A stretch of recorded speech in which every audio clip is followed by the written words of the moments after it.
I opened the bakery I'd always dreamed of and invited my family to the grand opening. Not a single one came. They all chose Rosie's promotion party instead. Have you ever poured your entire soul into a lifelong dream, only to have your own family not just abandon you on its biggest day, but actively plot against it? Because that's exactly what happened to me. And it left a scar deeper than any failure ever could. My name is Eileen, and at 32, I finally opened Sweet Gatherings, the bakery I'd dreamed about since I was a little girl. After sending personal invitations to my entire family, I found myself standing alone in an empty shop, my phone filling with Instagram photos from my sister Rosie's promotion party. The same party every single one of them chose over my grand opening. As I locked up that night fighting back tears, my phone buzzed with a text from my dad. We need to discuss the bakery. But before I tell you how my family crushed my dreams on what should have been the happiest day of my life, you need to understand where I came from.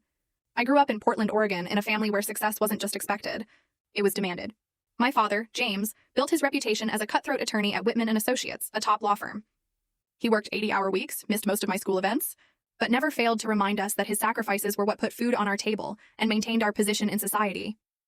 My mother, Diane, balanced her career as a hospital administrator with maintaining our family's social status. She ran our household with clinical efficiency, scheduling activities with the same precision she used to organize hospital departments. Every achievement earned a checkmark in her mental ledger of family success, with extra points for anything that could be mentioned at charity galas or country club brunches. Then there were my siblings, both walking embodiments of my parents' definition of success. My older brother, Tyler, now 35, followed Dad's footsteps into the high-stress world of finance. By 25, he was an investment banker in New York, sending expensive but impersonal gifts and making brief holiday appearances, always talking about deals and market trends I barely understood. My younger sister, Rosie, 29, was the marketing prodigy. She climbed the corporate ladder at Tech Fusion, one of those trendy companies with beanbag chairs and cold brew on tap. Mom and Dad beamed with pride at every promotion, every salary increase, every company perk Rosie flaunted on her carefully curated social media. And then there was me, the middle child with flour perpetually under her fingernails. My love affair with baking began when I was 8, in my grandmother Eliza's kitchen.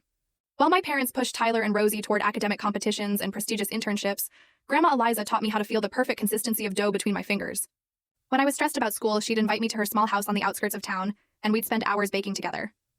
Baking is love made visible, she'd say, her hands guiding mine as we shaped cinnamon rolls. When someone takes a bite of, full story video added in below,